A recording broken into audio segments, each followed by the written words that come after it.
ارشاد فرمایا جو اللہ سے ڈرے اللہ اس کے لیے راستے کھول دیتا ہے اور اللہ اس کو وہاں سے دیتا ہے جہاں سے اسے گمان بھی نہیں ہوتا۔ وَمَن يَتَوَكَّلْ عَلَى اللَّهِ فَهُوَ حَسْبُهُ، اور جو اللہ پر بھروسہ کرے اللہ اس کے لیے کافی ہو جاتا ہے، اس کی ضروریات کا وہ خود کفیل ہوتا ہے اور اس کے کام اس کے ذمہ کرم پہ ہوتے ہیں، کو ہو کے دیکھے اس کا۔ تو جو اللہ سے ڈرے اللہ اس کے لیے راستے بناتا ہے۔ حضرت عوف بن مالک رضی اللہ تعالی عنہ الاشجعی حضور کی خدمت میں حاضر ہوئے اور عرض گزار ہوئے کہ میرا بیٹا سالم مشرکین کی قید میں ہے اور میں فاقوں کی حالت میں ہوں، تو فرمایا آل محمد کے پاس ایک سیر جو ہیں، بس اس کے علاوہ ہمارے پاس بھی کھانے کے لیے دنیاوی اسباب نہیں ہیں۔ کہا صبر کرو اور اللہ سے ڈرو اور لا حول ولا قوت الا باللہ کثرت کے ساتھ پڑھو۔ یہ ایسا وظیفہ ہے، ایک حدیث پاک میں آتا ہے کہ یہ 99 بیماریوں کا علاج ہے، اس میں سب سے کم درجے کی بیماری ہم اور غم ہے۔ یہ دکھوں کا مداوع ہے، مشکلات کا علاج ہے، اور یہ وظیفہ میرے حضور نے بتایا۔ حضرت ابو ذر غفاری رضی اللہ تعالیٰ عنہ کو حضور نے 5 چیزیں بتائی تھیں، ان میں سے 5ویں چیز یہ تھی کہ ابو ذر کثرت کے ساتھ لا حول ولا قوت الا باللہ پڑھا کرو۔ فرمایا عرش الہی کے نیچے ایک خاص خزانہ ہے، یہ وظیفہ وہاں سے آیا ہے۔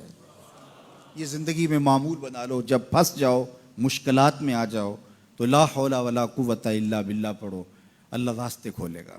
تو حضور نے 3 چیزیں فرمائی، اللہ سے ڈرو، صبر کرو اور کثرت کے ساتھ لا حول ولا قوت الا باللہ پڑھو۔ وہ فرماتے ہیں کہ میں یہ عمل شروع کیا، ابھی گھر میں بیٹھا ہی تھا کہ دروازے پہ دستک ہوئی، تو میں اٹھا کہ دروازہ کھولوں دیکھوں کہ کون ہے، تو دروازہ کھولا، دیکھا میرا بیٹا کھڑا ہے اور اس کے پیچھے 100 اونٹ کھڑے ہیں۔ تو میں نے کہا کہ تم اور یہ اونٹ؟ کہا مجھے موقع لگ گیا، میں ان کی قید سے بھاگ آیا اور آتے آتے ان کے 100 اونٹ بھی ہانک لایا ہوں۔ وَيَرْزُقْهُ مِنْ حَيْثُ لَا يَحْتَسِبُ، وہ تمہیں وہاں سے رزق دے گا جہاں سے تمہیں گمان بھی نہیں، اس کے ہو کے تو دیکھو۔ اللہ اکبر، اللہ کے ہو جاؤ تو پھر وہ تمہاری ضرورتوں کا کفیل ہو جائے گا۔ فرمایا حضرت عبداللہ ابن مسعود رضی اللہ تعالیٰ عنہ نے کہ کسی شخص کو فقر و فاقہ آ جائے تو وہ لوگوں کو بتائے کہ میں آج کل بڑے مشکل حالات میں ہوں، ہر وقت لوگوں کو بتاتا رہے تو اس کی مشکل بڑھے گی، اس کی مشکلیں آسان نہیں ہوں گی اس طرح۔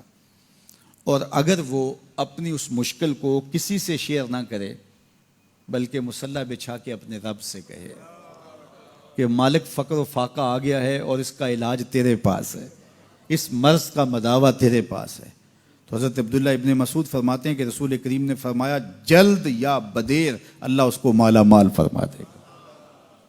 یہ بھی کبھی کر کے دیکھو، مشکل آ جائے، فاقہ آ جائے، مصیبت آ جائے، کسی سے نہ کہو، صرف اپنے رب سے کہو، پھر دیکھنا اس کی کرم نوازیوں کا می کیسے برستا ہے۔ فرمایا اللہ پر بھروسہ کرنے کا جو حق ہے اگر وہ تم ادا کر دو، وہ تمہیں ایسے رزق عطا کرے جیسے پرندوں کو عطا کرتا ہے۔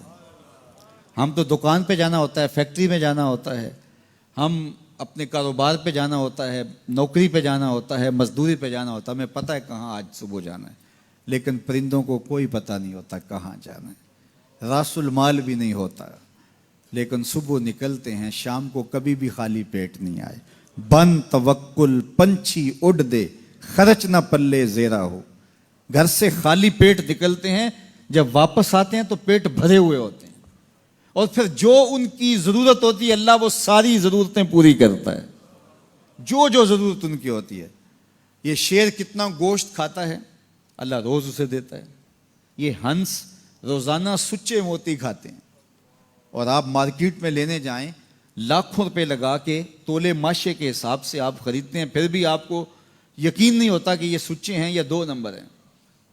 اور ہنس دنیا پہ کروڑوں جانور پائے جاتے ہیں، روز کھاتے ہیں، صبح بھی، شام بھی، دوپہر بھی، پیٹ بھر کے کھاتے ہیں، اللہ روز انہیں عطا کرتا ہے۔ کہا اس پہ بھروسہ تو کر کے دیکھو، وہ تمہاری ضرورتوں کا کفیل ہوگا، اس پہ بھروسہ کرو گے وہ تمہیں وہاں سے دے گا جہاں تجھے گمان بھی نہیں ہوگا۔